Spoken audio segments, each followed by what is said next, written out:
Welcome to the Shared Practices podcast. We get to have the long-standing co-host of Shared Practices, Dr. George Hariri. He doesn't like doctor on there, but I always throw it in just to bug him. George, how's it going? Good. How are you? I'm excited to be back on the podcast and really excited for our topic today. I think this is like kind of an old school shared practices style where we get really deep into the weeds and the Good. numbers, and really excited to talk about it today. This is like my original favorite topic from our in-person lectures, which was the moment that you put the slide up and you can see these different practice avatars that, okay, it goes from one hygienist to two to three to four. It goes from one doctor to two doctor plus. And what do these actually look like? And then all of a sudden now you understand the full menu of options in front of you. You know potential acquisition targets, understanding this framework of our avatars and what they really look like with like details, meat to that. It makes you an educated buyer and business owner because you can't unsee this framework. I know I've said that phrase before, but I just get so freaking excited. So tell us a little bit about what we're going to talk about today. Yeah. So if you remember the last time I was on Ask George, we talked about how, the different avatars, and essentially we went through like that dental school student example of a solo office. And we talked about how it had the facility for a group practice. And we kind of talked through the stages of growth of a dental office. And this is really a continuation of that episode, but a deeper dive into the details. Okay. And, I think also a part of this episode is if you remember the very first time we had Scott on, it was the two of us with Scott on the podcast. And we had that, like super solo conversation. And it was very clear after that episode. I remember I called Suzanne right after we recorded and I was like, we need to go back to the drawing board and shift our avatars to fit, our new host, Scott Leune. And, this is really kind of the output of that work where Suzanne and I went back to the drawing board. We've listened to what Scott has been talking about, and we put together a new framework of avatars that is embodying of all of the hosts on the Shared Practices podcast belief. And so I feel like very early on, we saw that we needed to make some edits, and now we're sort of coming with like the actual edited, updated version. Yeah. And this evolving on air, but then updating on air and circling back to these concepts. It's so exciting for me because there's very few people that I think could push on our framework and make us like reconsider things. Scott being one of those few people. And it's just fun to have more clarity, more precision, more options, but then to come back and say, well, no, here's the growth pathway. I want to grow as fast as possible.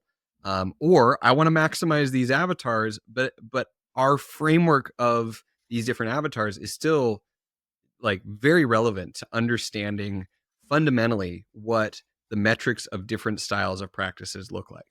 And if you want to succinctly say, kind of the disconnect that we've edited, it's initially Shared Practices was all about optimizing for rate of growth, right? We're interested in growing the practice, top line productions, collections as fast as possible.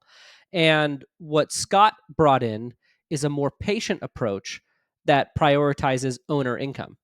And so now we essentially provide more optionality for dentists, where if you're more income focused, you can take a slower, more income driven path. And that's more of Scott's school of thought.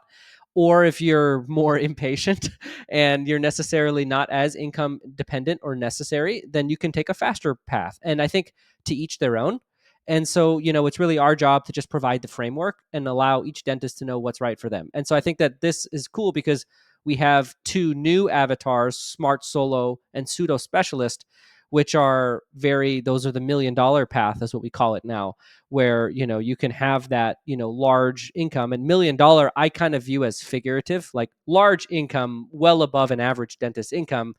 So, we can call it the $1 million path, but it doesn't necessarily have to mean you're making over $1 million a year. And so those are just providing somebody with more options. And I do think too, someone's goals real quick before we get into the metrics, because we're going to look at the metrics on Yeah, we'll get into the details. Don't worry. We're getting in the weeds. But I think things like how much do I like or dislike being clinical, and how fast do I want to get out of the operatory? How like fun do I have with the business side versus the clinical side? What is my personal lifestyle and overhead, my personal goals, retirement goals? All of these things play into this decision. And it's not one size fits all. Just because one person does one thing doesn't mean another needs to do that same thing. And that's the thing we've always wanted. And that's the brilliance of the avatars is we're providing options. And yes, those options connect. And if you want a path between them, here is the path. And that's what we do all day, every day. That's what our coaching clients get is it's like, I remember when you were talking about your book and the interviews you did, and like it was almost cute to see our coaching clients like intake form of like what their Yeah. goals and timelines were of like, maybe I'll grow the practice, maybe we'll get to like $1 million in a year or two. And then like they've hit 2 million and like have another doctor and have plans for a third doctor and like it's like, okay, I can see in 3 years we're going to be at 5 million. And I thought that maybe hitting 1.2 would be like a super stretch. So that's the fun stuff with this is that we change what is possible for doctors. Totally. And, I think it's interesting. So I'm looking at my spreadsheet right now, and to give somebody an idea, for every single one of our avatars, there's 50 different KPIs that we use to kind of guide the ship. Mm. And so, like, think about Richard. I'm just going to kind of walk through both. I'm going to start by just walking through the name of each avatar, and then I'm going to talk through the different sections that we look at. And I think I need you to guide me from the Yeah, I was perspective actually of, going to say, can I yeah, can I help you with like yeah. which So metrics we do and at what I'm gonna level? like pour the junk on the table, and then like you'll see like the whole thing in high level, and then you're gonna kind of guide me on from a podcast listener's perspective if you're in the car driving or if you're mowing the lawn or whatever. What's the appropriate level of detail to get in the weeds, but not to make this something that's just too deep. Let me challenge you. I have 4 things in mind for each of these avatars that I think you can say as you say the name, and that will paint the picture, and then we can dive even deeper. So, number of doctors, number of hygienists, patient base, which once you understand the ratio between hygienists and how many patients they can see, it's pretty easy math. And then collections. So it's like that in my mind is the very basic anatomy of these models. And then there's a bunch of other stuff. Is that fair? So just to kind of give a high level, so for each of these avatars, Richard, just so you know, we have the basic practice info, which is kind of what we're getting started with. Then we have patient-based information, which is what you were referring to. We have specific information on how the hygiene department needs to perform, how the diagnosis and case acceptance doctor department needs to form, and then the front office team and how many team members each of these locations have. So just so you know kind of all the information that we have on each one of these. So I'll start with the solo. So our solo is really the average dental practice in the United States, right? If you said, what is average? It is 675,000 per year, which is the average number, which for a solo is really anything under 800,000 in collections, right? That's a solo office. And 675 being just like an average that's in there. 675K of collections. that's the America's average. And 800,000 or less is what we call a solo. And that's a one dentist, one hygienist office. Mm. That is you kind of the very basic configuration. And that is sort of our solo. Then, when that same one dentist has upgraded to checking for two hygienists, there's more patients coming in, there's more exams. So, they're going to usually be able to produce and collect over $1 million. Mm. And so, that's our second avatar, which is what we call the productive solo. And so, kind of the first two solo, productive solo, and any questions on those two, Richard? No, I love that because the thing that all of a sudden immediately people have clarity is like when they look at a practice and it's doing 700K versus a practice doing 1.2, it's like, oh, this is probably a solo. Even if they have two hygienists, they don't actually have two hygienists worth of patients. And this is a productive solo. And people sometimes like feel like it's kind of complicated to break a million. And the reality is like you just need 2 columns of hygiene in your practice. I have a soapbox about this that I'm about to go on. So the first thing I'm going to say is when we say hygienist, we mean 4 full days of hygiene on the schedule. Yes. So I'll give you an example. I looked at an office and it was some listener had reached out and they said, I have this office doing $800,000 with 3 hygienists. And it's like 2 of them work 1 day a week and one of them works 2 days a week. So I'm like, you have three people doing the job of one full-time hygienist, right? So it's like you really have one hygienist in our language and lexicon. So when I go on Facebook, and I don't do this often, but I'll see like how to break 1 million or how to grow your practice, and you'll see all these tips, and they're all like, go take this CE, do this, do that, and they're all like very like kind of like tips and tricks.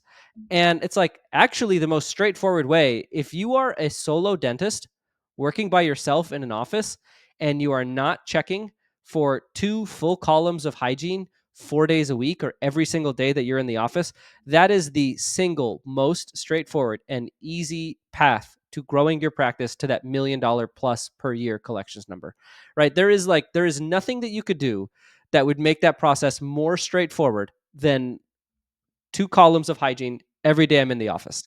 Yeah. Like, and I try not to sound, rude, but Reductive or yeah. yeah, it's just that, like, if you haven't done that yet, then all the tips and tricks, you're wasting your focus on not doing 2 columns of hygiene every day you're in the office. Already at a very high level of these three metrics, like you can see all of a sudden, like there's this epiphany of, oh, $1 million practice is just two full hygienists and the dentist doing an appropriate amount of dentistry, an average amount, where it's not even like a specialist Yeah, they're amount of just like, doing what's needed. no, it's just the fillings and crowns that are there on average on 2 columns of hygiene will push you over $1 million. And this is where, think of it as a dentist perspective, right? If you're checking for 2 columns of hygiene, I don't know if you've ever checked for three. I've checked for four. Like once you get past two, Yeah. it starts to get a little unsustainable and tough, and you need to really start dialing in your process. You need to kind of maybe be a little bit more on roller skates. And so we call this, like a reevaluation point, Mm. where there's really two directions a practice can grow from the productive solo, one dentist, two hygienists, million plus per year, usually under 1.5 million per year. Mm. So that's like kind of this productive solo world. And that's where you really have two choices. And before we would call it super solo or transition to group. Now we call it smart solo from Scott and transition to group, right? So if you are the productive solo dentist, you're picking growth or income, Income. Yep. right? And so it's like, do I want to grow into a group practice? Do I want to grow my net worth through the business? Do I want to take on more entrepreneurial workload and business administrative workload? Or do I want to take on more clinical workload for simple 55 mile an hour large income? Those are the two choices that a dentist has. And so, Richard, kind of help me out. In what order should we really talk about smart solo, transition to group? Kind of, maybe help me out. I mean, I really think with smart solo, this critical transition is adding a third hygienist and then what is really the question we're answering here. Is like, do I try and sustain a practice with me and myself and 2.5 or 3 columns of hygiene, which is hard but doable if you're running on all cylinders and can lead to the $1 million practice? Or are we adding a third hygienist with the intention of adding a fourth and a doctor? And this is the number one place that people screw this up on their own, is they bring on the hygienist or the doctor in the wrong order, and they enter this no man's land of like this profitable, amazing practice, and they bring on that associate too soon. And either they're starving the associate and they're anemic and the associate hates it and there's turnover and all this stuff goes wrong, or they bring people on in the wrong orders, they screw their overhead, they freak out. And I've seen so many dentists say like, I did the associate thing, and they pull out and just go back to one doctor because they didn't have someone pulling the levers. And that's why I'm really excited. In a minute, once we go through all of these, we're going to circle back to patient-based numbers, and the math on that makes all of these decisions all of a sudden like kind of seem simple. So that's my preview of, I think this is the critical junction, is do I maximize what I can do with 2.5 maybe 3 hygienists worth of dentistry in that $1 million practice, or am I gearing up to have a second doctor in my office, and how do I pull these levers in the right order to not burn things down? Yeah, and let's start with the smart solo. So like the productive solo, right? There's typically a number of 800 patients per full-time hygienist, right? So that's like the very straightforward number that you need to know. And the better your retention, the less patients per full-time hygienist you need. Mm. So a productive solo based on their retention is going to need somewhere between 1,400 and 1,600 patients, right? And so let's just say, for simplicity's sake, that this productive solo says, you know what, I'm just not ready for the associate. I'm still really enjoying clinical dentistry. I want to. I've been listening to the podcast, and I really want to do that like $1 million income or push that $1 million income. Have that period of my life, put some money in the bank, and then maybe come back to the group practice. We're going to go down that path Okay. just for the purpose of the episode today. So that person, right, they're seeing 1,600, 1,400 patients. And to get to that smart solo, you're going to open up a third column of hygiene. And so you're going to push you're going to live in that world between 2 to 3 full-time hygienists. And the way that Scott talks about it is he talks about one hygienist being assisted, the other one being unassisted, as like a really kind of smart way to be efficient in how you open up that column. And that's really the next step for a practice, is to transition to having the dentist start dialing in the checklists, the process, the exam workflow, and you're going to start working on the intricacies of how your practice operates, especially on the exam side, so that you can check for an additional column of hygiene, that third column, while still remaining efficient and having it feel sustainable each day in and out of the office. And so that's what we call the smart solo, is that person who has been really intelligent and intentional with their systems in the practice. And they've added that between 2 to 3 full-time hygienists worth of patients. And that's going to get them up between, they're going to be pushing 2,000 patients, right? 3 full-time hygienists is 2,400 patients. Hmm. So they're going to be living somewhere in the 1,400 to 2,200 patient world, and they're going to be checking for more hygiene. They're going to be having more diagnosis because of that. And then they're going to be more clinically productive. And so that's really the smart solo path at a high level to get them to that, and I say high level because that's about as much details we can go into on a podcast, to get them to that $1 million income where their revenue and their top line, their It's going to be total, around 2 it's million, going to be right? pushing 2 million, right? Yeah. Between 1.5 and 2 is they're going to be kind of pushing that, and they're going to need to keep their overhead, you know, however much less, maybe $1 million less, $800,000 less, to have that significant income that comes with the smart solo.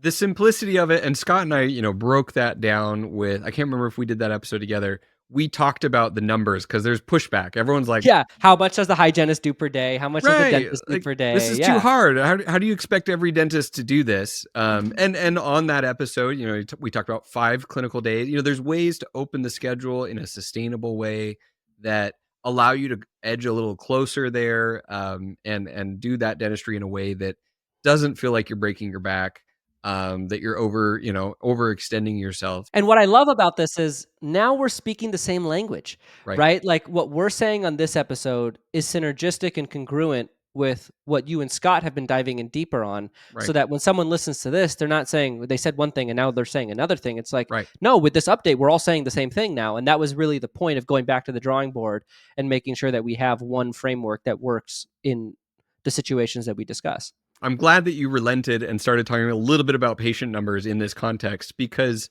the other epiphany, we talked about 800 patients per full-time hygienist. Well, what that means is it's 200 patients per hygiene day that your Yeah. practice can handle. So all of a sudden, this transition, say now we're going the other track. We want to add another doctor. When do we add hygienists? When do we add hygiene days? When do we add another doctor? This feels like a really scary question if you don't see things in this avatar. And when you see it in the avatar, all of a sudden you realize, like, okay, we need to get to that 3 hygienist point, and then we're ready to make some leaps, and we have choices to make about cutting back personally and loading the associate up and all of that. But it's no longer scary because you're just like, yeah, well, we don't have the patient base to support that doctor yet, or we do, we're ready to make the leap. So talk to us about that transition from 3 to 4 hygienists, from 1 to 2 doctors. Yeah, so there's 2 different types of that transition. So there's one version of that transition where the smart solo is taking it. And then there's another version of the tradition where the productive solo is taking it, right? And so I'm going to start with the productive solo because in our example, right, we went to a smart solo, but let's just say we had kind of a more legacy philosophy. We're just wanting to get to the group as fast as possible, right? And we're not going to take that slower path.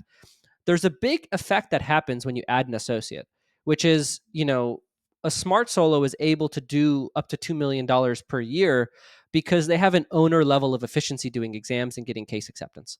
And so when they walk into an exam, they're going to diagnose more, not because they're unethical, just because they have more ownership. They're going to go the extra mile in having a conversation with the patient about something if they see it because they have an owner mentality. And like it or not, that's more or less what we've seen across many people that have had associates, is that an associate has a step of ownership mentality less than an owner, and that comes through both in the rate of diagnosis and in the rate of case acceptance. And so, that's a very real thing you have to look at when you're looking at making this transition. Because if you are a dentist who is seeing so many exams, you're going to diagnose more, you're going to treat more, you're going to have more production collections. And then let's just say you split the exams in half. You're not going to have the same amount of revenue because you're going to have a less efficient dentist walking in, diagnosing just a little bit less, accepting just a little bit less. And that means that they're translating onto their schedule just a little bit less. And you're paying the associate way more.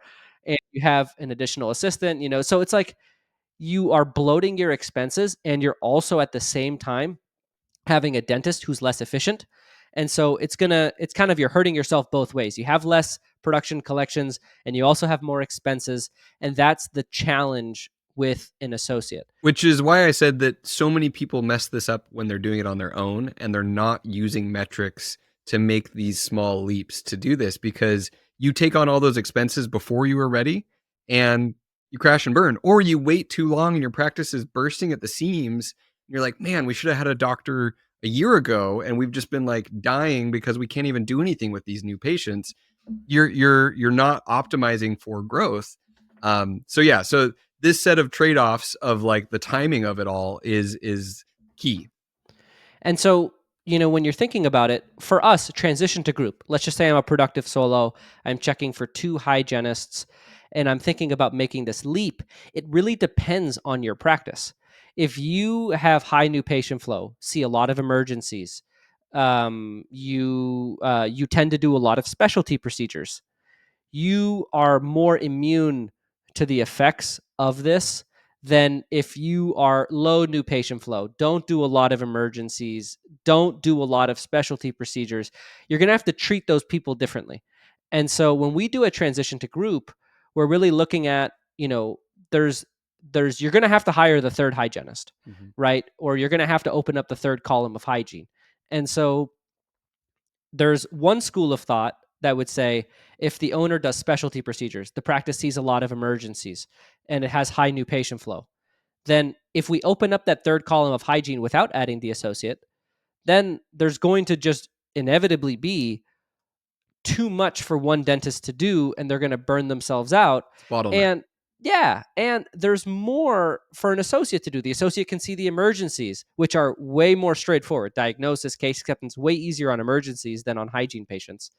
And so, it's essentially, when we're doing that fast track to a group practice, we're essentially dictating how fast can we really go? Because if you push it too far, you're going to have the problem we discussed of really not profitable for a long period of time in a slow, painful track. But if you're like situated really well, like the practice that sees a lot of new patients, sees a lot of emergencies, owner does ortho implants, stuff like that, then the owner is going to be able to maintain their productivity through specialty procedures. The associate is going to be able to maintain a baseline level of productivity through emergency procedures. And there's enough new patients to open up the hygiene schedule and have it grow and fill a little quicker. So in that situation, we're going to bring the associate on roughly around the time of the third hygienist. And that's sort of the fastest track to a group. Here's another tweak to those factors. What if you've got a lazy clinical owner, like, George, Yeah, you self-admitted, you're like, I don't like being I'm the lazy productive. dentist. And Yeah. and you hire an associate who's better at specialty procedures than you are. So there's these little nuances that your coach or someone guiding you through this process can know about you that create opportunities for you to go in that direction and make a big leap, which can feel scary, hiring a third hygienist hiring an associate at the same time versus maxing out what you can do with 3 hygienists and then making the leap to that 4th hygienist with a doctor at the same time. And in almost all situations, I would highly recommend associates that are comfortable in emergency situations, Mm. right? Because emergencies pop up the same day, right? So realistically, who's going to have openings on their schedule? The owner or the associate? The associate is more likely to have openings. And let's just say they have a 2-hour block and they get lucky and some 30-minute emergency appointment fills in. Well, then that associate can be like, you know what? You need a root canal and crown. I have time. Let's take care of that today, and then now they can hit their base for the day. They can have a productive day, and it was all on the emergency basis. And so I think that emergency is key when you're adding that associate to make sure that there's a baseline level of production that doesn't need to come from the hygiene exam room where the associate has lower diagnosis and case acceptance on average to the owner. I want to hear the anatomy in terms of collections of Yes. this like transition period for the highly productive, high patient, high specialty procedure office. Yeah. So that first office, you're going to be surprised with 2 dentists and the owner doing more specialty procedures. They may be in the 1.6 to 1.8 million dollar range per year, Yep. and you're thinking, "Whoa, the Smart Solo does more." Right. Or the same amount with one dentist. You're like, well, yeah, because they have great case acceptance, great diagnosis. They have a dialed in system versus this transition to group is going on a fast track for long-term growth, but they're in the middle of an ugly period. The Yep. associate isn't yet seeing enough exams to be fully productive. The owner has kind of taken a little bit of a haircut, giving some exams to the associate. They're trying to make up for that with specialty work. But like this is this isn't a great period for the practice's profitability. But it's more manageable because they're in the 1.6 to 1.8 range. The owner will still have a productive solo like income, maybe $400,000 per year with that configuration. So that's like the fastest track to a group for the situation that's most well fit for a transition to a group. So now that we've done the numbers on that one, to jump to the next one, give me the numbers on this less, Lazy dentist who wants to go to a group quickly. I wouldn't call him lazy. Well, I called myself that, so I maybe know we'll you use a did. better term. Right. So, But I mean, maybe, yeah, I would say less clinically adventurous, right. more bread and butter, Yes. and less productive owner, right? I Sure. think that's like the And less, less new patients, less emergency, yeah, less demographic as well. emergencies, less new patients, less specialty work. They're going to want to go to a group practice. Like we want to be able to offer options to anyone who wants anything, right? So just because they're not well situated for a group doesn't mean they can't get there. And so for this person, they're going to have to do that 3 columns of hygiene, checking it and wait for those 3 columns of hygiene to fully fill up and retained and get on the recall schedule. Because if they added an associate to their practice might do 1.2 to 1.4 million. And 1.2 to 1.4 million with an associate and the cost of 2 dentists, that doesn't lead to a great situation. And so you're going to want to fill that 3rd hygienist and get to that 2,200 patients all by yourself. And that's like the smart solo route, right? You're going to go to the transition of the group embodying and looking a little bit like a smart solo along the way. And then once you are adding that 4th column of hygiene, that's where you're going to want to bring on the associate, because then the owner can cut back to a more sustainable checking schedule of 2 columns. And then the associate is going to get those other 2. They're going to get the 1 full column and then the filling 4th column. And that'll kind of get them off the ground. But there's not the emergencies. The owner doesn't have specialty procedures to supplement their income. And so for this situation, the less productive owner with less new patients, less emergencies, less specialty work, they're going to want to stretch that process out and try to do a slower handoff between 1 and 2 dentists. And they're going to, for a period, do 3 columns of hygiene until all 3 columns are very full. And when they're ready to add that 4th column, that's the time to bring on the dentist. And I'll add too, the reason it's really useful to know these avatars and the pros and cons, other things might also dictate the pace, including your availability of hygienists in the area, how hard it is to recruit a dentist, and how long it takes you, and when a really good dentist comes across your practice. So that can affect things as well, but you need to know both pathways. Now let's talk about the anatomy of the fruits of your labor of this 4 hygienist, 2 doctor practice. What does that look like? We forgot about the pseudo specialist. So There's the smart solo, right? If they want to go to a group and maintain their high income the whole time, that's the other, now that's the new third way that we do this, and that's another Scott addition. And so we'll go quickly through this, but the pseudo specialist, they're going to be very similar to the dentist with a lot of emergencies, but it's Mm, just a heightened version of that, right? They're going to be much more intentional about having high production through specialty work, and it's going to be that same thing, right? 3 columns of hygiene, lots of emergencies, new dentist, but we really have 3 ways now that we go through the group. The mm. smart solo, we have a longer path for them too, where if they want to make a large income the whole time, the pseudo specialist is their path. And they need to, over time, evolve to do more and more and more of that high dollar specialty dentistry. That's where they're getting their high income from. And then the associate is going to evolve to do more of the bread and butter. And then those are like the 3 ways that we get to what you're talking about, which is the profitable group, right? With 4 hygienists, and each dentist has 2 hygienists worth of patients to check. And the pseudo specialist is going to be very productive in that environment and doing a ton of dentistry and high income.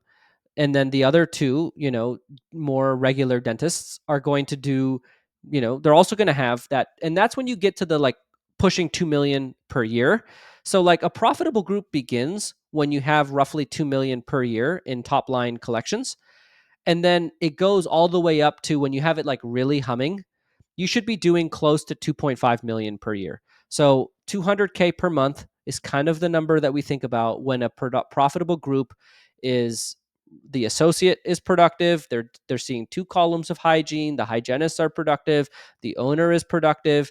Usually that owner cuts back to 3 days in our kind of preferred best practices because they like that extra day off. And the 200,000 per month, that's like a fully fledged profitable group. The nice part here too is when you've done this transition of kind of the hardest jump from one doctor to 2 doctors, and you've lived that, now you have the experience to scale and move forward. And the math actually like gets easier because the overhead is covered by the first 2 doctors. There's more flexibility to split up that fifth hygienist and all of these things. But but now like my mind goes back to what are the metrics that stay the same across these practices? And I think our fundamental of like retain, open, fill, and that retention of building a patient base over time, those are metrics that we're going to like fix right up front and maintain through this whole thing versus like new patient flow. There is different requirements to be able to move at different rates when you're at different sizes. So are there any interesting metrics that you feel like really do change over the course of these different avatars? Yeah, so to fully close the loop on the profitable group, the patient base size is, you're pushing 4 hygienists, right? But so you're going to be pushing 3,000 patients. So you really want to be 2,400 to 3,200 patients in that range. And how good your retention is you can get to 4 hygienists with less patients. If your retention isn't as great, you're going to need more patients. And so, that's the patient base size. And then some other things that are interesting is you're going to see the diagnosis rate be lower in a profitable group than you would in a smart solo or a productive solo because you have more of a group practice environment.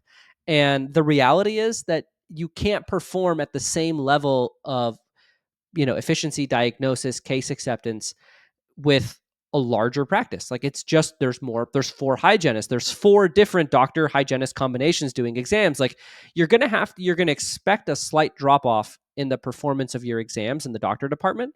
And you're gonna try to make that up with hygiene performance, right? You're gonna want the hygienist to be dialed in with their fluoride and their perio and their productivity per hour. And you're gonna kind of have to win in a more team-led approach. And that team led approach, as we're going through that process of growing the patient base by retaining patients, opening the schedule, and being scrappy on filling that schedule, and then retaining those new patients, that is going to kind of create in the background, we're going to be building team led infrastructure. And you're going to have team leads, a hygienist lead, an assistant lead. You're going to have an office manager that's going to need to be kind of added and dialed in. And to Richard's point, once you have all of those kind of micro leaders in the practice, it makes growing the practice from that point forward way less painful than it was from one dentist to 2 dentists. Going from 2 dentists to 3 dentists, or what we call a mega group, with 3 full-time dentists, that is a smoother transition. And so, on a very high level and also with as much detail as we feel is podcast appropriate, that's more or less kind of the metrics driven growth pathways that we use. And it's all about timing and making sure that the patient base is expanding at the appropriate speed. And we're considering the size of the patient base, how active they are in their recare when we're making these decisions on when to add the next hygienist, when to add the dentist, when do we add the additional front office team. We haven't even talked about the front office, Right. and there's a whole thing with the front office where you kind of want one front office team member per column of hygiene. And so, I am looking at a spreadsheet that's 50 rows of numbers. And there's a reason it's 50 rows of numbers is that there's so many different parts of the practice and they all kind of need to grow at the same time as the patient base. And the patient base is really the driver of growth. 100%. And that's where like understanding, and that's why I wanted us to get into the patient base per hygienist and at these different stages, because then the next level of discussion of, okay, well, what is our retention rate? What is our reactivation rate? What is our patient flow rate? Starts to solve some of the math of like, how long is this going to take? Yeah. You can figure out like, what does it take? And at a certain point, if you can't increase your new patients, but your attrition is what it is, and you're not able to keep up the same retention Then you rate that you stall. want to, you're kind of stuck. You Yeah. can't proceed. So in order to go from 3 to 4 to hygienists, if your retention is not good enough and your new patient flow can't overcome that, there does come this real slowing down or stalling of the practice. So you need more new patients as you move up these columns. You might get growth with 15 to 20 new patients going from a solo to a productive solo, but that might not equal sufficient growth to go from the third to the fourth hygienist fast enough to overcome some of these challenges. And new patient flow is really your speed, right? So, like, as a minimum, you need 25 to 30 new patients per full time dentist, right? So, if you're a solo, 25 to 30 new patients is kind of like the minimum that I think you should be thinking about. If you have two dentists, then you need 50 to 60, right? But let's just say you have two dentists and you get between 80 and 100.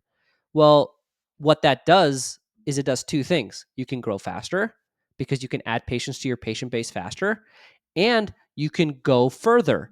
You don't stall out because you're adding more people, so you'd have to lose 80 to 100 patients a month Right. to stall out. Right. And so it's kind of, your new patient flow plus your retention are really the dictators of speed. I love that. And I think that is important for people to understand like to start to put together how this all fits and how it progresses. You mentioned case acceptance, that at some point as you scale it's going to drop off because Yeah. the trust factor of one dentist always working with the same hygienist who is the owner, who has been there for a long period of time. There's not dentist turnover, there's not different dentists in there. That obviously you can't replicate that in a multi-doctor practice. What are other metrics? I'm thinking about collections, I'm thinking about accounts receivable. There's some that you just kind of want to be to a certain point no matter what phase of growth you're at, or which avatar you're in. Are there other metrics that you feel really are different at these different tiers? Yeah, so it's really the clinical side. So the front office and the administrative side of the practice should stay the same. Your AR should stay the same. Your collections rate should stay the same. All of those things should stay the same as your front office team expands. Your reappointment rate should be something you try to standardize with all the hygienists just because of how important it is. The only one that we see some attrition on, or I think there's two things you'll see. The larger the practice, the harder it is to have a great retention rate. And the larger the practice, the harder it is to have great case acceptance. And I wish I could come on here and say, if you follow these magic 5 steps, you can have a solo level of case acceptance with 5 dentists. But the reality is that there's just a fundamental difference between an associate and an owner. And you just can't overcome it with systemization and process. You just need to build your business to work anyway. And I think that that's more of what we focus on is we just, patient to just have the patient flow be sufficient and have them do enough exams that they can still reach an acceptable level of productivity and profitability with just seeing more people. And so that's why we're very patient based driven, because that's what's within our control, where we can kind of stalk the odds in our favor and we accept reality for what it is. This has been amazing because there's a difference between metrics in a static practice. And we talked about this in last episode. And this is why we're having this follow up versus metrics in action. This is like metrics in growth with pathways and benchmarks. This is a map. This is a roadmap of going from point A to B to C to D and what it looks like along the way, what to expect. And where you need to like double down of like, no, this should be staying the same and we can maintain this level of quality and excellence versus this is a natural consequence of the business model. And we can do everything we can to counteract it. And here is our speed. Here is our target. Here's where we're going. We can make hiring and staffing decisions around that. This all fits together. And you know, to be honest, if I were to take a practice from a solo to a group, I would want someone else looking at the metrics with me every stage of the way, because it's just so hard to see where I am right now from the inside and where I can go next and what my bottlenecks are to get to that next stage. So it's fun. And we've done a number of these episodes on the podcast where people do the due diligence with us. They buy the practice. We do an update a year later, and you can, with their coach, you get to hear, here's what we bought. Here's the growth we had. Here's like the challenge of the scale, but using the metrics along the way. And if someone is anywhere along that process of pre-owner, owner in their first year, owner in their fifth year, owner in their 20th year, who want to scale intelligently, grow intelligently, please reach out, go to our website, you know, come to one of our courses. We're going to teach you these paths. And then you can decide, you know, hey, I want your help. Even though I understand this, I need someone looking at it with me. And I think that the thing I'll leave everyone with is growth at this point. I feel like we've more or less cracked the code, right? It's not a mystery. And that means that you should never be going onto Facebook or to social media to ask, how do I grow my practice? Or like, what do I do? I feel stuck, right? None of that stuff should be something. There's a process. There's a way of methodical, metrics driven analytical process to do this over and over again. And, if anyone is struggling, I remember the feeling myself so well of like, I have done 10 things to try to grow my revenue, my productions, my collections, and it's just not working. And like, that is so frustrating. And like, there really is no need now to have that type of frustration. And like, that's just not understanding all of the levers in the process. And, that's where I think metrics can be a great guide. I love it. This is a light bulb episode for people who don't understand these concepts, or maybe have heard these or they've forgotten. So go back and listen, take some notes, come to one of our courses. This is the bread and butter of this key to growth. George, thank you so much. Thank you for having me on, Richard. Awesome. We'll talk to you next time on the Shared Practices podcast.